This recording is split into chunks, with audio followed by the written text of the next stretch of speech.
അല്ല, ഞാൻ ഒരു പാർട്ടിക്കകത്ത് നടക്കുന്ന ഒരു തെറ്റായ കാര്യത്തെ സൂചിപ്പിച്ചുകൊണ്ടാണ് എന്നെ പാർട്ടിയിൽ നിന്ന് പുറത്താക്കിയത്. ഈ പാർട്ടി ഒരു മതേതര പാർട്ടിയായി നിലനിൽക്കണം, ഈ പാർട്ടി ഏതെങ്കിലും വ്യക്തികളുടെ താല്പര്യത്തിനനുസരിച്ച് മുന്നോട്ട് പോകരുത്. ഇതായിരുന്നു നമ്മൾ ഉന്നയിച്ച പ്രധാനപ്പെട്ട ആരോപണം, അല്ലെങ്കിൽ പ്രധാനപ്പെട്ട ഉന്നയിച്ച കാര്യങ്ങൾ. എന്നാൽ അത് ഇലക്ഷൻ ഒരു വിജയമുണ്ടായതിനു ശേഷം തെരഞ്ഞെടുപ്പിൽ വിജയിച്ചു എന്നതുകൊണ്ട് അവരുടെ കാര്യങ്ങൾ ന്യായീകരിക്കപ്പെട്ടു എന്ന നിലയിലാണ് അവർ മുന്നോട്ട് പോകുന്നത്. തെറ്റുതിരുത്താൻ അവർ തയ്യാറാകുന്നില്ല. ഒരു ഭാഗത്ത് RSSുമായും മറുഭാഗത്ത് SDPIയുമായും ജമാഅത്തെ ഇസ്ലാമിയുമായും ചേർന്ന് തെരഞ്ഞെടുപ്പ് വിജയമുണ്ടാക്കാൻ ശ്രമിക്കുന്ന ഒരു കാഴ്ച ആ പാർട്ടി ഇനിയും തുടരുകയാണ്. തെറ്റുതിരുത്താൻ ആ പാർട്ടി തയ്യാറാകുന്നില്ല എന്ന സാഹചര്യത്തിലാണ് ഇനിയും കോൺഗ്രസ്സായി നിൽക്കുക എന്ന എൻ്റെ ആഗ്രഹത്തെ ഞാനിവിടെ ഉപേക്ഷിക്കുന്നത്. അന്ന് തന്നെ ഞാനൊരു നിലപാട് പറഞ്ഞ സമയത്ത് തന്നെ DYFI വളരെ സ്നേഹത്തോടു കൂടി എന്നെ സ്വാഗതം ചെയ്തതാണ്. എന്നാൽ അന്ന് ഞാനൊരു നിലപാടെടുക്കാൻ ഒരു കുറച്ച് ആലോചിച്ച് തന്നെ നിലപാടെടുക്കണം എന്ന് ഞാൻ ആഗ്രഹിക്കുകയും ഈ പാർട്ടി തിരുത്തും എന്ന പ്രതീക്ഷ മുന്നിൽ വെച്ചുകൊണ്ട് തന്നെയാണ് ഞാൻ മുന്നോട്ട് പോയത്.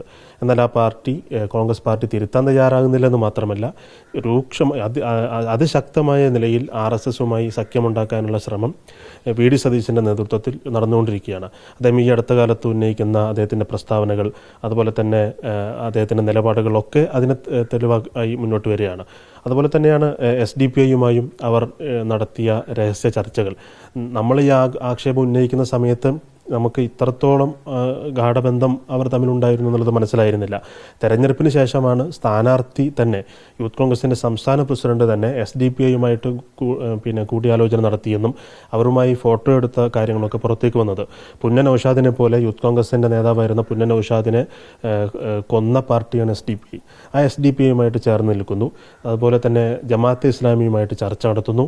തെരഞ്ഞെടുപ്പ് വിജയമുണ്ടാകുമ്പോൾ SDPI പ്രകടനം നടത്തുന്നു. ഇത് ഒരു കാലത്തും കോൺഗ്രസിൽ നമ്മൾ കണ്ടിട്ടില്ലാത്ത കാര്യമാണ്. ആ കാര്യങ്ങളൊക്കെ നമ്മൾ ഉന്നയിച്ചു. എന്നാൽ തിരുത്താൻ ആ പാർട്ടി തയ്യാറാകുന്നില്ല എന്ന് മനസ്സിലായപ്പോഴാണ് DYFI എന്നെ സ്വാഗതം ചെയ്തതിനെ വളരെ സ്നേഹത്തോടു കൂടി ഞാൻ സ്വീകരിക്കാൻ തയ്യാറായത്. ഇപ്പോൾ തെരഞ്ഞെടുപ്പ് ഫലം നെഗറ്റീവായപ്പോൾ CPM എടുക്കുന്ന നിലപാട് എന്തായിരിക്കും എന്ന കാര്യത്തിൽ പലർക്കും ആശങ്ക ഉണ്ടായിരുന്നു. പക്ഷെ എന്നെ സംബന്ധിച്ച് എനിക്കൊരു ആശങ്കയും ഉണ്ടായിരുന്നില്ല. ആരാധനായ ഗോവിന്ദമാഷ് ഉൾപ്പെടെയുള്ള മുഴുവൻ നേതാക്കളും, ഏറ്റവും താഴെ തട്ടിലുള്ള എൻ്റെ പ്രദേശത്തെ DYFI സഖാക്കൾ ഉൾപ്പെടെ വളരെ സ്നേഹത്തോടെയാണ് ആ സമയത്തും ഇന്നുവരെയും എന്നോട് വളരെ സ്നേഹത്തോടെയാണ് പെരുമാറിയിട്ടുള്ളത്. ഈ പാർട്ടിയിലേക്ക് വരാനുള്ള അവരുടെ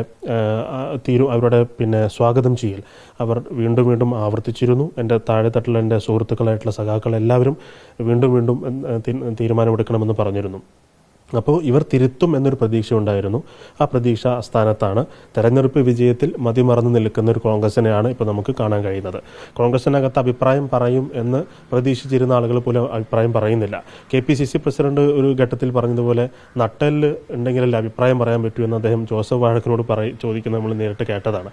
അപ്പോൾ നട്ടെല്ലുള്ള എന്നൊക്കെ പ്രയോഗം എത്രത്തോളം പൊളിറ്റിക്കലി കറക്റ്റാണ് എന്ന കാര്യത്തിൽ അഭിപ്രായ വ്യത്യാസം ഉണ്ടെങ്കിലും അദ്ദേഹം പറഞ്ഞ ആ കാര്യം, അങ്ങനെ ഒരു ആർജവമുള്ള നേതാക്കൾ ആ പാർട്ടിയിലില്ല എന്നുള്ളത് നമ്മൾ തിരിച്ചറിയുന്ന ഒരു സാഹചര്യത്തിലാണ് DYFIയുമായി സഹകരിച്ച് മുന്നോട്ട് പോകണമെന്ന തീരുമാനത്തിലേക്ക് ഞാൻ എത്തിയിട്ടുള്ളത്.